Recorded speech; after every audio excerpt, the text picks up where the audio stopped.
الحمدللہ والسلام علی رسول اللہ فاعوذ باللہ من الشیطان الرجیم بسم اللہ الرحمن الرحیم انا انزلناہ فی لیلۃ القدر صدق اللہ العظیم۔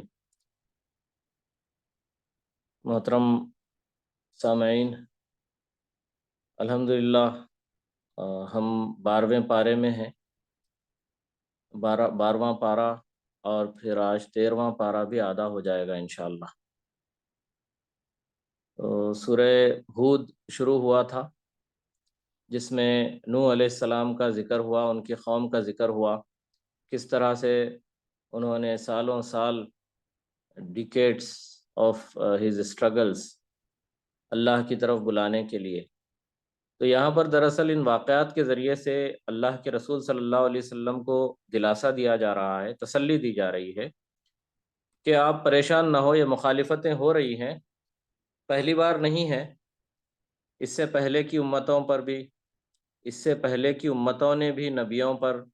ظلم کیا تھا، زیادتی کی تھی، ان کی مخالفتیں ہوئی تھی، اور حق ہے ہی جس کی مخالفت ہوتی ہے اور اس کے بعد جب بات سمجھ میں آتی ہے تو پھر اسے اپنایا جاتا ہے۔ تو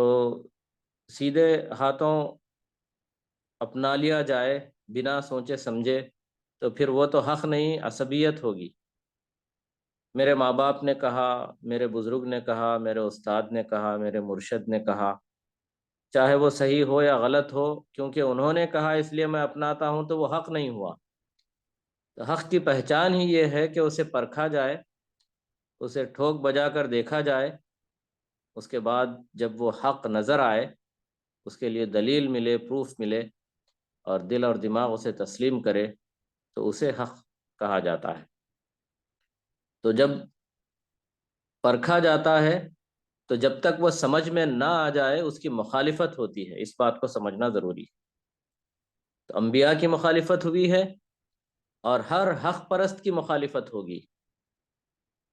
راہ حق پھولوں کا سیج نہیں ہے، یہ شہادت گہے الفت میں قدم رکھنا ہے، لوگ آسان سمجھتے ہیں مسلمان ہونا۔ تو عزیز ساتھیو، نوح علیہ السلام کی ساری تگ و دو، بھاگ دوڑ، ان کی جاں فشانی، انہیں چند ایمان والوں کے کچھ اور نہیں دیا، تو پھر اللہ کا عذاب آیا۔ کشتی جب تیار کر رہے تھے تب بھی مذاق اڑا رہے تھے، تو کہا گیا کہ مذاق اڑا لو، چند ہی دنوں میں ہم آپ کا مذاق اڑائیں گے، اللہ کا عذاب دیکھ کر رہو گے۔ آخری وقت پر بھی جب عذاب آتا ہے تب بھی ان کی آنکھ نہیں کھلتی، اور پھر غلط فہمی میں ہوتے ہیں کہ ہم کچھ کر لیں گے، کچھ تیر مار لیں گے اور ہمیں کچھ ہمارے اپنے لوگ بچا لیں گے۔ تو جب گھیر لیتا ہے عذاب پوری طرح سے تو پھر کوئی بچانے والا نہیں ہوتا۔ پھر قوم عاد جو کہ حضرت ہود علیہ السلام کی امت ہے، اس کی سرکشی کا ذکر یہاں پر ہو رہا ہے۔ انہوں نے بھی نبی کا انکار کیا، نبیوں کو جھٹلایا، وہ توحید کی دعوت دیتے رہے اور یہ جھٹلاتے رہے۔ آخر اللہ کی طرف سے حضرت ہود علیہ السلام کی مدد آئی اور قوم عاد کو مردود و ملعون قرار دیا گیا اور عذاب سے ہلاک کر دیا گیا۔ کچھ اسی طرح کا قصہ قوم سمود یعنی قوم صالح علیہ السلام کا ہے۔ صالح علیہ السلام کی قوم کو قوم سمود کہا جاتا ہے۔ انہوں نے تو حضرت صالح علیہ السلام سے جب بہت سارے مطالبے کر دیے تو اس کے بعد انہوں نے باضابطہ ایک عجیب سا مطالبہ کیا کہ ایک اونٹنی نکالو اس پتھر سے، اس چٹان سے، پہاڑ سے اونٹنی نکال کر دکھاؤ اگر تم نبی ہو۔ تو اللہ نے اس معجزے کو بھی پورا کیا اور چٹان سے ایک اونٹنی نکلی، انہوں نے دیکھا اپنے آنکھوں سے، سر کی آنکھوں سے دیکھا۔ پھر اللہ نے جب معجزہ دیتا ہے نا تو پھر اس کے ساتھ آزمائش بھی کرتا ہے، امتحان لگا دیتا ہے۔ تو اس معجزے کا امتحان یہ تھا کہ ایک دن اونٹنی کھائے گی، وہ کھاتی تھی، ٹنوں کا کھا جاتی تھی، پوری آبادی کے غذا ایک دن میں وہ کھا جاتی تھی۔ تو باری لگا دی گئی تھی کہ جس دن اونٹنی کے کھانے کا دن ہے اس دن کوئی ہاتھ نہیں لگائے گا چارے اور پانی کو کھانے کو۔ تو باری تھی، اور پانی پر وہ جب پانی پیتی تو پورا پانی ختم ہو جاتا پنگھٹ کا، تو اس کی بھی باری تھی۔ تو اور کہا گیا تھا کہ اسے ہاتھ نہ لگانا، اسے نقصان نہیں پہنچانا۔ کیونکہ اس قوم کی عادت تھی کہ جس بات کا حکم دیا جاتا اسی کی مخالفت کرتے، تو انہوں نے اس کی بھی مخالفت کی اور اس اونٹنی کو مار ڈالا۔ تو یہ جتنی بھی قومیں گزری ہیں یہ اسرائیلی قومیں ہیں، اور بنی اسرائیل کے اندر یہ سرکشی اور نبیوں کا قتل کرنے والی قوم یہ رہی ہے۔ اللہ کے نمائندے، اللہ کے نمائندوں کو قتل کرتے ہوئے جن کے ہاتھ نہ کانپیں، جن کے دل نہ لرزیں، ایسی قوم کیسی قتل اور غارت گری کر سکتی ہے؟ ہم آج دیکھ رہے ہیں، دنیا آج دیکھ رہی ہے، دنیا مچل کر بلبلا کر کہتی ہے کہ یہ کیسی انسانیت ہے، یہ کیسی درندگی ہے۔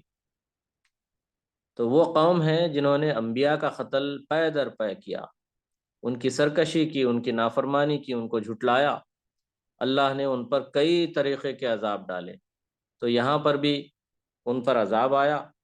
اور پھر یہ ان کی بستی کو الٹ دیا گیا۔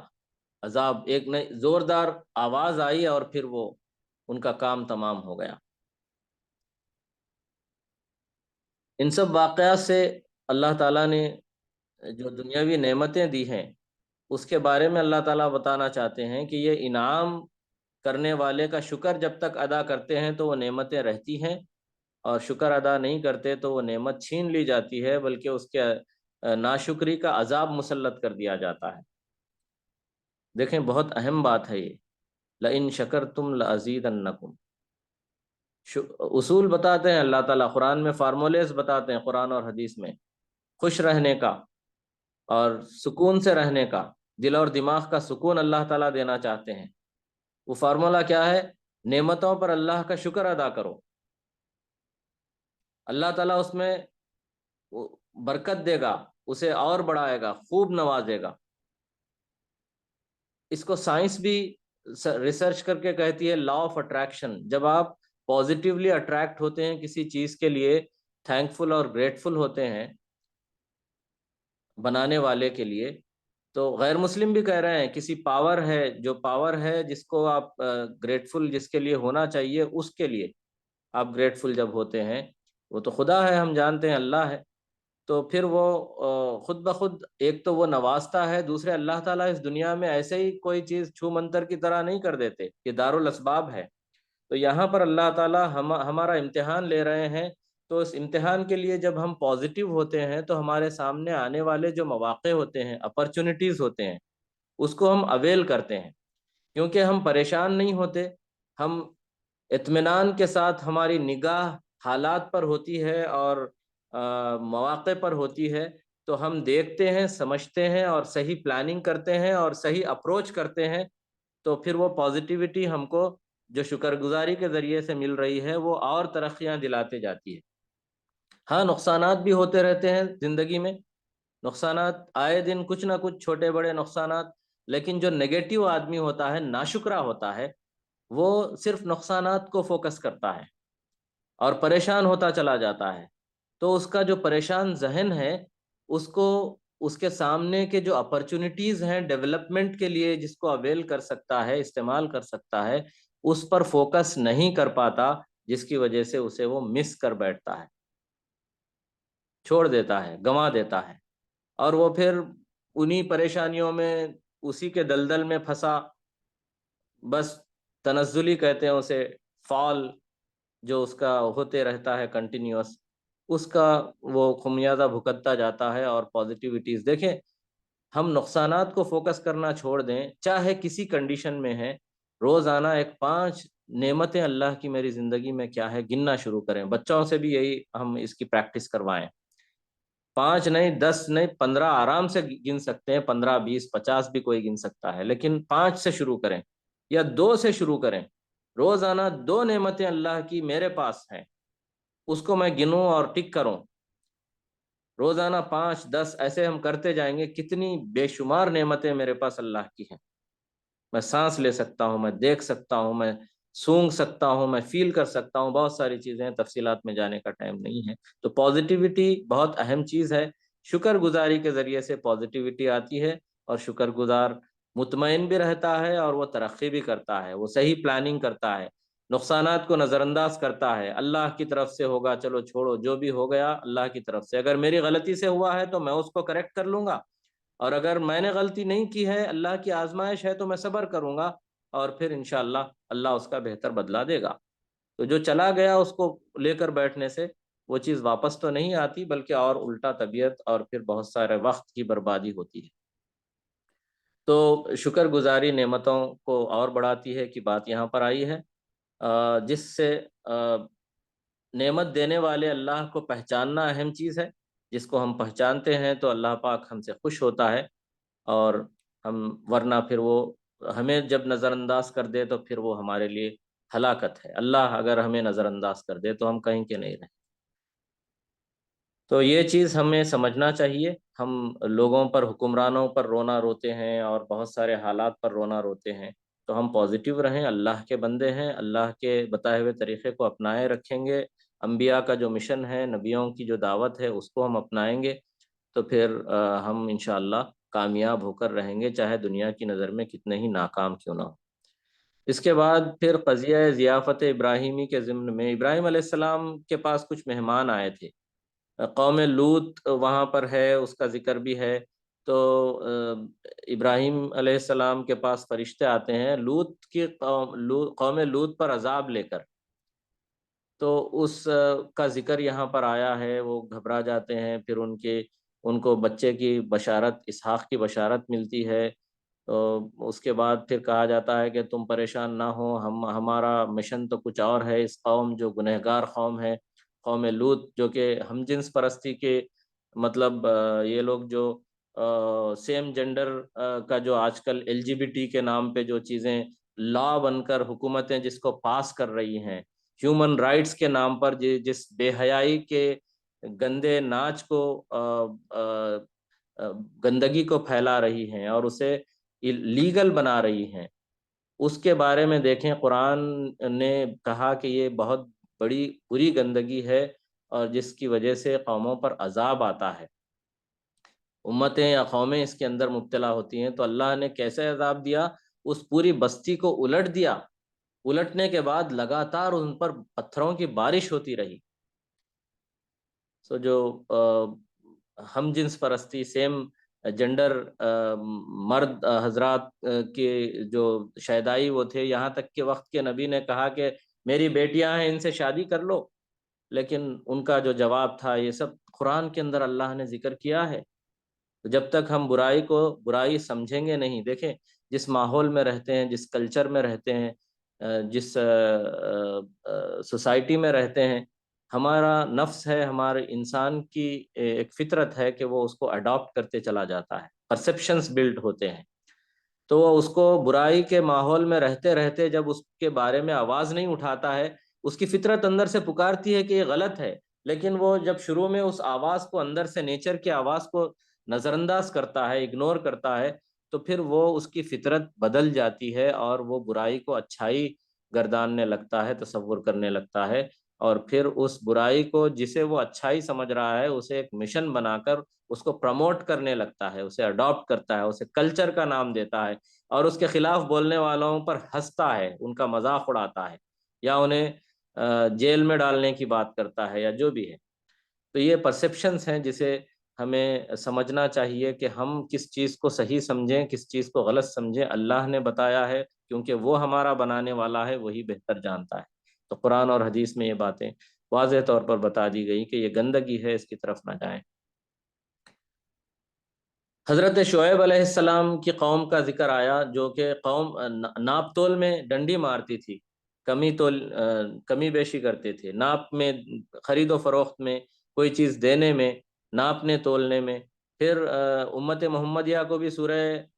مطففین میں اللہ نے حکم دیا، ویل للمطففین، ناپ تول میں کمی کرنے والوں کے لیے تباہی ہے، اللہ نے کہا۔ تو یہ ایک اہم بات قوم لوط، قوم شعیب علیہ السلام کی قوم کے اندر جو برائی تھی اس کی طرف توجہ دلائی گئی۔ تو جتنے بھی مرچنٹس ہیں، تاجر ہیں، ان کے لیے یہاں پر حکم ہے کہ وہ دھوکہ نہ دیں، ناپ تول میں کمی نہ کریں۔ اللہ ہر جگہ دیکھ رہا ہے، جس طرح ہم روزے میں جس فیلنگ کو ہم پیدا کرتے ہیں کہ کوئی دیکھے نہ دیکھے، میرا خدا مجھے دیکھ رہا ہے، تو یہ ہر کام کرتے ہوئے اس احساس کو زندہ رکھنا ہے، اسی لیے رمضان میں ٹریننگ ہو رہی ہے۔ پھر حضرت موسیٰ علیہ السلام اور فرعون کا مختصر قصہ یہاں پر بھی بیان ہوا ہے، کئی جگہوں پر آیا ہے، یہاں پر بھی آیا ہے۔ خلاصے کے طور پر فرمایا کہ پچھلی امتوں میں جو تھوڑے تھوڑے لوگ فتنہ و فساد سے منع کرتے تھے، تو فتنہ و فساد سے منع کرنے والوں کو اللہ نے بچا لیا۔ جو تماشا دیکھتے تھے یا پھر جانے دو بھائی میں تو نہیں کر رہا ہوں کہہ کے اگنور کر دیتے تھے، وہ لوگ بھی اس عذاب میں ہلاک ہو گئے۔ تو دیکھیے عذاب باضابطہ عذاب کے نام پر آنا ضروری نہیں ہے، آزمائشیں جو آتی ہیں وہ عذاب ہی ہوتا ہے۔ ظالم حکمران جب مسلط کر دیے جاتے ہیں وہ بھی عذاب ہوتا ہے اللہ کا۔ تو ہم دعا مانگتے ہیں کہ اللہ ہمارے گناہوں کی وجہ سے لا تسلط علینا بذنوبنا من لا یرحم من لا یخافک ولا یرحمنا، اے اللہ ہمارے گناہوں کی پاداش میں ایسوں کو ہم پر مسلط نہ کر دے، ایسوں کو ہم پر لیڈر نہ بنا دے جو تجھ سے نہ ڈرتے ہوں اور ہم پر رحم نہ کرتے ہوں۔ پھر اس کے بعد عزیز ساتھیوں، بھائیوں اور بہنوں، اہم سورت سورہ یوسف شروع ہو رہی ہے، اور یہ سورت ایکچولی صحابہ رضوان اللہ علیہم اجمعین نے مطالبہ کیا تھا اللہ کے رسول صلی اللہ علیہ وسلم سے حضرت یوسف علیہ السلام کی زندگی کا واقعہ، تو باضابطہ اس سورت میں پورا واقعہ بیان کر دیا گیا تفصیل سے، اور یہ ہر نوجوان لڑکے اور لڑکی کو اسے پڑھانا، اس کے باریکیوں پر کو سمجھانا، اور ایک باکردار اور باحیا اور خوبرو نوجوان لڑکا یا لڑکی کیسے ہونی چاہیے، اس کا ایک بہترین میسیج اس صورت کے اندر ملے گا، اور برائیوں سے بے حیائیوں سے کیسے بچا جا سکتا ہے، ایمان کو مضبوط کیسے رکھا جا سکتا ہے جب کوئی طاقت نہ ہو روکنے والی، بلکہ طاقت بے حیائی کی طرف بلا رہی ہو اور دیکھنے والا کوئی نہ ہو، دروازے بند ہوں، اس وقت اللہ کو یاد کر کے برائی سے کیسے بچا جائے، اس صورت میں بتایا گیا ہے۔ اور اپنوں کے حسد سے بچنے کا حکم اس کے اندر ہے، اس کے نقصانات کیا ہوتے ہیں حسد کے، اس کا ذکر اس کے اندر ہے۔ بھائیوں کا حسد اپنے بھائی کے لیے تھا، تو ہر بھائی نہیں کرتا، لیکن جب یہ حسد کسی کے دل میں پیدا ہو جاتا ہے تو چاہے وہ خون کا رشتہ ہی کیوں نہ ہو یا پھر کوئی خاص دوست ہی کیوں نہ ہو، حسد بہت بری چیز ہے۔ دشمن تو حاسد ہوتا ہی ہوتا ہے، کبھی کبھی اپنوں کے دلوں میں بھی حسد پیدا ہوتی ہے۔ تو من شر حاسد اذا حسد سورہ فلق میں ہم جب پڑھتے ہیں تو حسد سے پناہ مانگتے ہیں۔ تو حضرت یعقوب علیہ السلام نے یوسف علیہ السلام کے اس خواب کو کہ انہوں نے دیکھا کہ 11 ستارے اور چاند اور سورج انہیں سجدہ کر رہے ہیں، تو انہوں نے کہا کہ ان کو سمجھ میں آ گیا، کیونکہ وہ بھی وقت کے نبی تھے، کہ اے بیٹا اللہ تمہیں بڑے مشن کے لیے، بڑی ذمہ داری کے لیے، نبوت کے لیے چننا چاہتے ہیں، بڑا عہدہ اللہ دیں گے، مقام دیں گے۔ بہرحال انہوں نے یہ سب تفصیلات تو نہیں بتائی، لیکن انہوں نے کہا کہ اس خواب کو اپنے بھائیوں سے نہ شیئر کرنا، کسی کو نہیں بتانا۔ تو کسی طرح سے بھائیوں کو خواب معلوم ہو گیا، کیونکہ کوئی دوسرے سنے یا جس طرح سے بھی ہوا، قرآن میں اس کا ذکر تو نہیں ہے، لیکن جب انہیں معلوم ہوا، اور پھر وہ حسد کرتے تھے، بعد میں خواب معلوم ہوا، لیکن حسد کی وجہ سے وہ دشمنی کر رہے تھے، کیونکہ باپ ہمارے اس بھائی کو سب سے زیادہ چاہتے ہیں، انہیں لگتا تھا کیونکہ یہ چھوٹے تھے اور پھر ایک بڑے مقام کے لیے اللہ نے انہیں چن لیا تھا، تو خصوصی توجہ یعقوب علیہ السلام دیتے تھے۔ تو باقی کے بچے بیٹے جو تھے ان کا بھی حق ادا کرتے تھے، لیکن ان کو یہ بڑا مقام چھوٹے کو دینا انہیں گوارا نہیں تھا، تو حسد کے ذریعے سے انہوں نے پلاننگ کی اور پلان بنایا کہ ہم کسی بہانے سے لے جائیں گے اور پھر انہیں ختم کر دیں گے۔ تو یہاں تک کہ یعقوب علیہ السلام نے اندیشہ بھی ظاہر کیا کہ مجھے ڈاؤٹ ہے کہ تم کہیں کھیل کود میں مصروف ہو جاؤ اور پھر اسے بھول جاؤ، آگے نکل جاؤ اور اسے بھیڑیا آ کر کھا لے۔ تو یہ جو اندیشہ انہوں نے ظاہر کیا تھا، ہو سکتا ہے پاسبلٹی، انہوں نے پروبیبلٹی جو بتائی تھی اسی کو انہوں نے بہانہ بنا لیا کہ پہلے تو وعدے کیے کہ ہم بہت طاقتور ہیں، ہم ایسے کیسے کریں گے، ہم اپنے بھائی کا اچھے سے خیال رکھیں گے کہہ کے آؤٹنگ پہ لے کے چلے گئے، اور پھر جانے کے بعد ان کے پلان کے مطابق انہوں نے اس کو قتل کرنے کا، ان کو یوسف علیہ السلام کو قتل کرنے کا پلان بنایا، لیکن ایک بھائی نے مشورہ دیا کہ نہیں، قتل نہیں کریں گے، کنویں میں ڈال دیں گے، گہرا کنواں ہے، سوکھا ہے، جو بھی ہے، گہرا کنواں ہے، کوئی نہ کوئی اسے اٹھا لیں گے اور دور لے کے چلے جائیں گے، تو اس طرح سے اس سے چھٹکارا بھی ہم کو مل جائے گا، اور اس کا قتل سے ہمارے اوپر گناہ بھی نہیں آئے گا۔ یہ پلان کے ذریعے سے انہوں نے کنویں میں ڈالا، اور پھر واقعہ آپ سنیں، تفصیلی پڑھیں، اور مزیدار واقعہ ہے، اس پر فلمیں بھی بنی ہیں۔ بہرحال قرآن کی زبانی سننے کا مزہ ہی کچھ اور ہے، ایمان تازہ ہوتا ہے، اور پھر جس انداز سے قرآن منظر کشی کرتا ہے، سینز بیان کرتا ہے، وہ تو بس اللہ کو پہچاننے کے لیے کافی ہے وہ انداز۔ تو قرآن میں اس واقعے کو پڑھیں، ترجمے کے ساتھ پڑھیں، اور عربی سیکھنے کی کوشش کریں۔ عربی میں پڑھنے میں جو مزہ ہے وہ کسی اور زبان میں نہیں آئے گا، کیونکہ اللہ نے ڈائریکٹ اس کے اندر عربی مبین میں نازل کیا ہے۔ ہاں، دوسری زبانوں میں بھی آپ کو بات سمجھ میں آ جائے گی، پیغام مل جائے گا، لیکن جو الفاظ اور انداز کا جو مزہ ہے وہ عربی میں ہے۔ تو بہرحال اللہ ہمیں سمجھنے، عربی کو سیکھنے کی توفیق عطا فرمائے۔ تو یوسف علیہ السلام کی مخالفتیں ہوئی، انہیں کنویں میں ڈال دیا گیا، وہاں سے وہ ایک قافلے نے انہیں نکالا، اور پھر وہ بیچ دیا مصر میں۔ عزیز مصر جو مصر کا حکمران تھا، وہ اس نے خریدا، اور اپنے دربار میں اس نے اپنے گھر میں، محل میں تربیت پرورش ان کی، اور جس خاتون نے پرورش کی، وہی جب یہ جوان ہوئے تو ان پر فریفتہ ہو گئی، اور اس کی نیت خراب ہوئی، اور پھر وہ واقعہ ہے، انسانی فطرت ہے۔ اسی لیے دیکھیں، اسلام جو حدود رکھتا ہے نا، رشتہ داروں میں بھی ہمارے لوگ اسلامی قوانین کو نظر انداز کر دیتے ہیں۔ اللہ کا حکم ہے کہ احتیاط کیا جائے، جب بچے جوان ہو جاتے ہیں تو خاص بھائیوں بہنوں کے بھی بستر الگ کر دیے جائیں کا حکم ہے،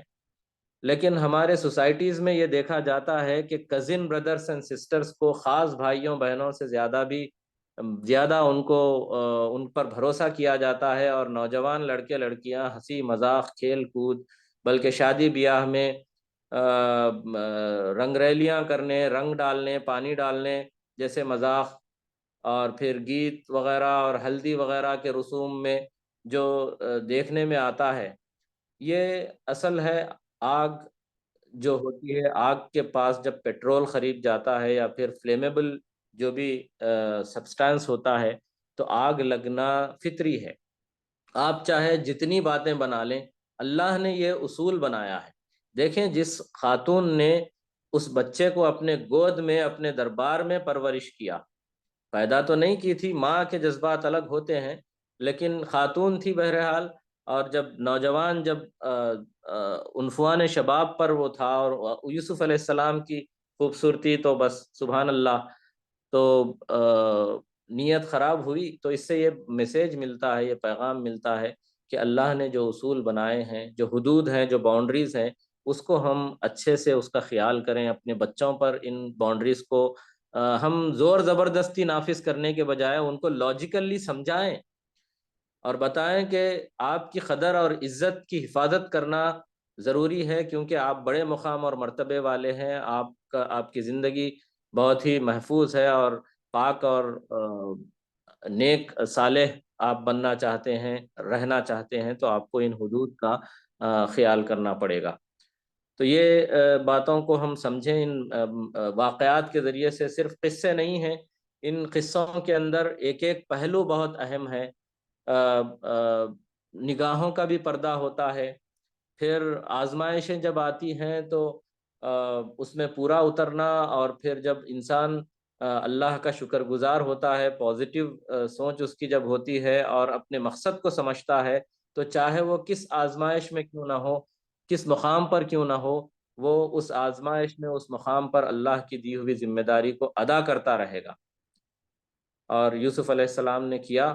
جیل میں بھی انہوں نے اللہ کا پیغام قیدیوں تک پہنچایا، اور پھر اللہ نے جو صلاحیتیں آپ کو دی تھی اس کا استعمال کیا۔ ہم غلطی کیا کرتے ہیں، جو جیسے ملے اس کو اللہ کی طرف بلانے لگ جاتے ہیں، یہ بھی غلط طریقہ ہے۔ یوسف علیہ السلام نے کیا کیا، جب وہ خواب کی تعبیر پوچھنے آئے تو خواب کی تعبیر ڈائریکٹ بتا سکتے تھے، لیکن انہوں نے کہا کہ ہاں تمہارا کھانا آنے سے پہلے میں تمہیں خواب کی تعبیر بتا دوں گا۔ ایک طریقہ تھا، مطلب دعوت دینے والا جو ہوتا ہے دائی، ایمان والا، اس کے پاس حق آتا ہے تو وہ اندھا نہیں ہوتا، وہ سوچ سمجھ کے حق کو لیتا ہے، اور وہ جانتا ہے کہ یہ کتنی اہم چیز ہے، اس کو میں کس احتیاط کے ساتھ اور کس اچھے انداز میں لوگوں کے حوالے کروں کہ وہ اسے اپنائیں اور اپنے سینے میں بسائیں اور اسے اڈاپٹ کر لیں۔ تو یہ جذبہ ہمارے اندر ہو تو خود بخود اللہ تعالیٰ راستے بتاتے ہیں، راستے پیدا ہو جاتے ہیں، مواقع۔ یہ تڑپ رکھنا چاہیے کہ میں، میرے ساتھ رہنے والے، چاہے وہ نام کے مسلمان ہو، پیدائشی مسلمان ہو یا غیر مسلم ہو، ان تک میں اس حق کو اچھے انداز میں پہنچاؤں گا تاکہ وہ بھی حق کو ماننے والے، حق والے بن جائیں اور ان آخرت کے نقصان سے بچ جائیں۔ یوسف علیہ السلام نے وہ کام کیا، اور پھر وہاں پر خواب کی تعبیر بتائی، اس کے بعد واقعہ آگے بڑھتا ہے، اور جب وہ جو قیدی جس کو بچنا تھا، جس کو مارنا تھا، دونوں کے بارے میں ہے، ایک کی وصولی ہو جائے گی، ایک کو چھوڑ دیا جائے گا، اور تم جا کے پھر سے اپنے بادشاہ کے دربار میں تم پھر سے وہ ساقی کے جاب پر تم کو رکھا جائے گا۔ تو یہی ہوا، اور اس سے کہا گیا تھا کہ تم جا کر میرے بارے میں ذکر کرنا، لیکن وہ بھول گیا۔ پھر اس کے بعد قحط آیا، اور بادشاہ نے، قحط آنے سے پہلے بادشاہ نے خواب دیکھا کہ سات کیا کہتے ہیں اس کو، بالیں کہا جاتا ہے، مطلب جس کو جس کے اندر دانے لگتے ہیں، بالیں، تو سات سوکھی اور سات ہری بھری، اور پھر سات سوکھی گائے اور سات موٹی تازی گائیں، ایسے خواب تھا۔ تو جس کی تعبیر کوئی نہیں بتایا، تو پھر آخر میں اس کو یاد آیا کہ ارے یوسف ہیں جیل میں، جو خواب کی تعبیر جانتے ہیں۔ پھر انہوں نے تعبیر بتائی کہ 7 سال اچھے پیداوار ہوگی اور 7 سال قحط کے ہوں گے۔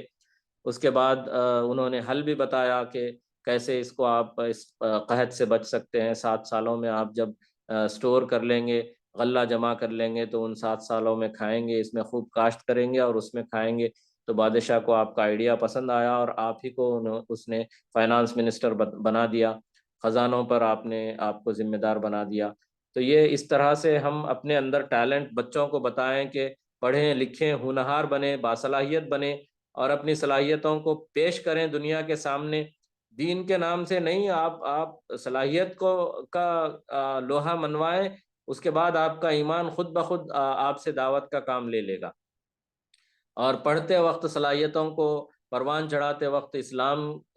کو زندہ رکھنا، اسلام کے لیے جینے مرنے کا جذبہ باقی رکھنا ماں باپ کی ذمہ داری ہے۔ ان کو ماحول دینا، اور ماحول میں ملنے والے ایشوز کی طرف بچوں کو صحیح اسکول میں بھیجنا، اور پھر اسکول جو بھی ہے اس کے اندر جو بھی مسائل پیدا ہو رہے ہیں اسکول یا کالج میں، اس پر ڈسکس کرنا بچوں کے ساتھ، اور پھر ان کو بیجا لاڑ وغیرہ میں ان کو خراب کرنے کے بجائے، ان کو اللہ کی امانت ہوتی ہے اولاد، تو پھر ان کی صحیح تربیت کرنا، یہ سب چیزیں ماں باپ کے اوپر لازم ہے، یہ ایک اہم ذمہ داری ہے۔ تو جب جا کے نوجوان اس طرح سے حضرت یوسف علیہ السلام کی طرح ان کے راستے پر چل کر اپنے دین کو لوگوں تک پہنچائیں گے اور اپنی ذمہ داریوں کو اللہ کے خاطر استعمال کریں گے۔ تو یہ یوسف علیہ السلام کا واقعہ ہے۔ آخر میں پھر جب وہ بادشاہ بن جاتے ہیں، اور پھر بھائی آتے ہیں، وہ لمبا 2 بار آتے ہیں، اور پھر ان کے بنیامین کو روک لیا جاتا ہے، پھر آخر میں یعقوب علیہ السلام کو بھی بلایا جاتا ہے، اور سارے 11 بھائی اور پھر ماں باپ جب سجدہ ریز ہو جاتے ہیں، ان کی بڑائی کو مان لیتے ہیں ان کے دربار میں، تو کہتے ہیں کہ یہ ہے میرے خواب کی تعبیر کہ 11 ستارے اور چاند سورج سجدہ ریز ہیں میرے سامنے۔ تو اللہ نے اتنی ساری آزمائشوں میں ان کو پکایا تپایا، اور پھر اللہ کا وعدہ پورا ہو کر رہا۔ والعاقبۃ للمتقین آیا ہے، انہ من یتقی ویصبر کہا گیا ہے۔ تو جو کوئی پرہیزگاری کا راستہ اختیار کرتا ہے اور ثابت قدم رہتا ہے، صبر کے ساتھ جمع رہتا ہے، تو اللہ تعالیٰ اسے کامیابی دنیا ہی میں دیتے ہیں۔ یہ یاد رکھ لیں، دنیا میں کامیاب اللہ تعالیٰ بناتے ہیں، چاہے وہ کامیابی کسی طرح کی کیوں نہ ہو، انسان کا دل مطمئن ہوگا، انسان اللہ اس سے راضی ہوگا اور وہ اللہ سے راضی ہوگا۔ اور اس کا خاتمہ بالخیر ہوگا، تو وہ سب کچھ جو اللہ کا دیا ہوا ہے وہ اللہ کے لیے لٹائے گا، لگائے گا۔ تو یہ اصل کامیابی ہے کہ اللہ ہدایت دے ہم کو کہ جس مقصد کے لیے ہم پیدا ہوئے ہیں، اس دنیا کی بھاگ دوڑ میں، اس کی رونقوں میں، خوبصورتیوں میں، اس کے اٹریکشن میں کھو کر اس مقصد کو بھول نہ جائیں۔ اگر بھول جاتے ہیں تو وہ سب سے بڑا خسارہ ہے، نقصان ہے، اور اگر یاد رکھ لیتے ہیں اور اس کے لیے جیتے مرتے ہیں تو ہماری ہر کوشش اللہ کے راہ میں ہمیں اجر دلانے والی اور کامیاب کرنے والی ہوگی، اللہ جس سے راضی ہوگا انشاءاللہ۔ تو یہاں پر انشاءاللہ سورہ یوسف ختم ہوا ہے، اس کے بعد آگے سورہ رعد شروع ہوتا ہے۔ تو سورہ رعد سے ہم تھوڑا سا ابھی 13واں پارہ تھوڑا باقی ہے،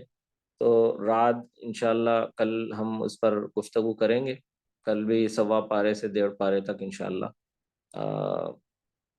خلاصہ پیش ہوگا۔ اللہ تعالیٰ سے دعا ہے کہ وہ ہمیں کہنے اور سننے سے زیادہ عمل کی توفیق عطا فرمائے، قرآن کو ہمارے دلوں کا نور بنائے،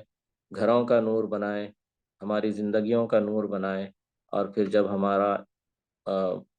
ہم یہاں سے جائیں تو خبروں میں بھی وہ نور بنے، اور جب اٹھائے جائیں تو آخرت میں بھی اللہ تعالیٰ اس قرآن کے نور کو ہمارے آس پاس ارد گرد رکھے، جو کہ جنت تک ہمارا ساتھ دے۔ وما علینا الا البلاغ وآخر دعوانا ان الحمد للہ رب العالمین۔ سبحان اللہ وبحمدہ، سبحان اللہ العظیم۔